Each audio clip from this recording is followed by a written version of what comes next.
Rocco and Luke joined Denny today to discuss digital dueling in Magic Duels of the Planeswalkers 2013. Alright, welcome to Variant Edition. I'm Denny Connolly, here today in my house, childhood home. This is where Denny grew up. This is where I grew up. If you want to call it that. This is the table in which you ate a great many meals. It is also the table in which I played a great many games of Magic. That's right. We're going to talk about today. Yeah. But I'm here with Rocco DeMero from GameTrailers.com. Former Pittsburgh Pirates pre- and post-game host. That's true. They're going to put that on my tombstone. That's the claim to fame. Are you done hearing that? Stay tuned. Okay. And Luke Ostrader from GameSpy Quarterly? Still? We're calling it the GameSpy Journal now. The GameSpy Journal. At any rate, hi Internet. May or may not come out quarterly. Let's not talk about that. Alright, cool. So, this table where I learned to play Magic, my earliest memories of actual Magic, playing Magic with the cards, are with you, and my brother. Kevin. At this table, Kevin, yeah. Yes. So this is definitely where I learned to play. We were probably we're 12, toddlers. 10, We were young. youngers. Remember what year it was when we were all playing? Yeah, it was like 95? like 95, 96. So right after the game had gone very popular. Yeah, we got into it, like, Tony and I, Tony, you don't know Tony. Tony was a friend of Kevin and I's growing up, and Tony and I got into Magic, like, around Revised, 3rd edition. Yeah. And actually Fallen Empires, we don't like to talk about that. Yeah, that was bad. But, yeah, so then Kevin hopped on a little bit later, and Kevin really got into it. And we brought the game here to the Conley residence, and we had a really good time for it. And Denny saw us playing and tapping various lands and doing this and that. And that's one day that'll be me. That's what I thought, and then here we are, 15 years later. 15 years later, still playing Magic the Gathering.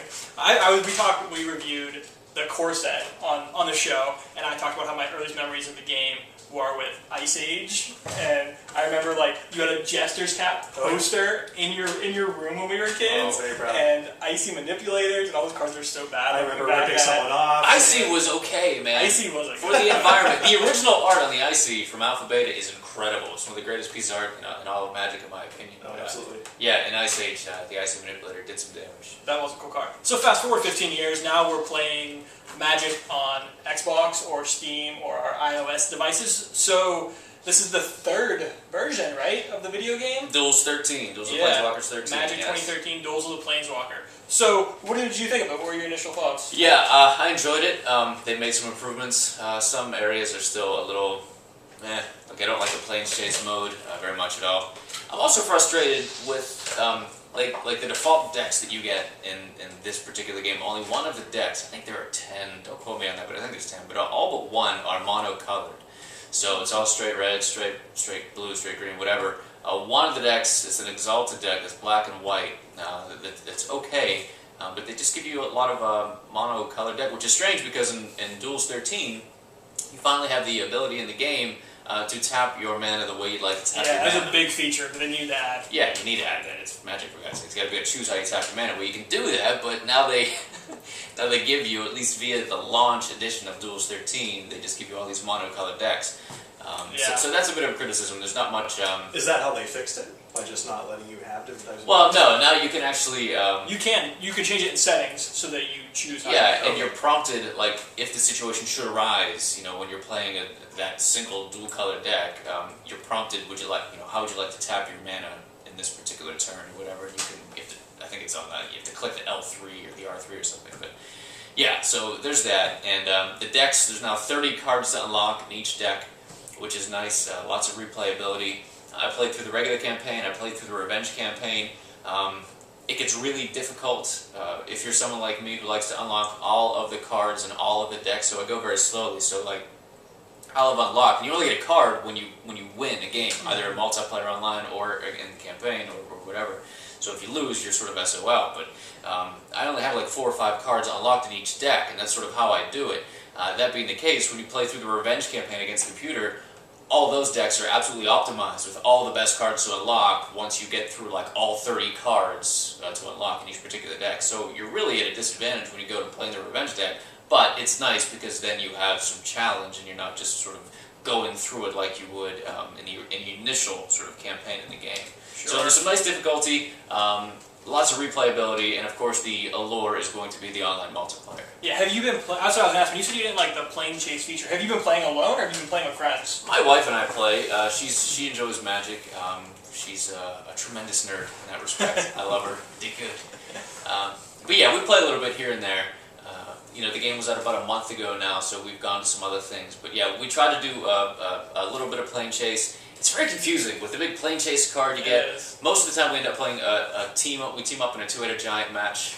Two-headed giant's fun. I like that mode. Yeah, it's fun. And you play the computer. You can play it online as well. But for the most part, that's what we do. But I have not enjoyed the plane chase mode. Having not played with the hard copy of the plane chase cards, I'm sort of unfamiliar with what's going on. I don't know quite how to best sort of navigate my way through the game most efficiently. So there's a learning curve there. But yeah, otherwise I enjoyed it. There's a few paper variations, not paper, but card variations of Magic that are meant to enhance the game when you're playing with more than two people. Plane Chase is one of them. EDH is a really popular one that's been going on for years. I don't really like any of them because I think that what I like about Magic is that it's kind of one-on-one and it's fast. You play a best of 3 and it's over in 30 minutes, tops most of the time. When you play in a tournament, there's a 45-minute limit on your game. And that's what I like. With a lot of these other modes, it just drags because there's just things that change the game. You're like, oh, I was about to win, but now there's this new role and I can't win. And I really don't have an interest in that part of the game. And then furthering that point, when you play against humans online, going to the multiplayer component of this game of Duels 13, it takes forever. God, it just takes forever. It's great playing the computer because it's just instant. They make their move, they make the move. Sometimes you get a really complicated game situation. It can take a little while to think, but you're still going to get, 2 or 3 times more in terms of games per hour out of playing the computer than you would playing online. It's the one frustration I have is that humans tend to take a little bit longer. Yeah, are there not time limits? I don't think there are. I guess there's a bar. There is a time limit on each turn you take, but it takes too long. It's forever. Yeah. Whenever you play, have you played Magic Online like real pay for each pack Magic Online? MTGO? No, I don't think so. Yeah. I played Duels 12 and 13. That's one thing I'll say about this Duels of the Planeswalker. The look of it is a lot better than Magic Online. Magic Online's awesome. It's going through a revision right now, but that's one nice thing about that is each player has 15 minutes of playtime only, and that's not a lot of time. The first couple times you play, you lose because you can't play that fast. And so that's cool about it. But my favorite part about this game was playing on the iPad, on the iOS device, being able to actually reorganize the cards in your hand with your fingers, then throw a card out on the table. Something about that really goes a long way to make the game more enjoyable. Having only played it on a console, I have to say I think that is the way it's meant to be played. Yeah, there's a tactile experience when you're playing the hard copy of Magic, when you're playing with the cards in your hand. Absolutely. There's something about that organizing just so and being sort of finicky and weird about how you want to organize them in your hand. Something about that. I haven't yet played it on the iPad. We have an iPad off camera. Yeah, that's why we're pointing it off camera. Gesturing this way. But yeah, I haven't done that yet, but that's cool that you mentioned it. I might have to check it out. It is fun. So you played on the Xbox? Or? Yes. Yeah, and you played on the I had played previous years on the Xbox and the PlayStation, but not this new one. Yeah.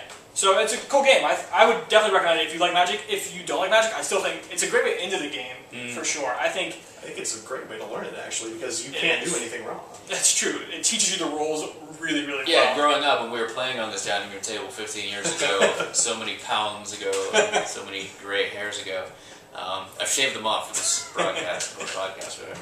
But yeah, we would get things wrong all the time. The timing. Absolutely. Back then, there were interrupts and instants. It was the wild, wild. It was a different world. Shit was crazy. You could.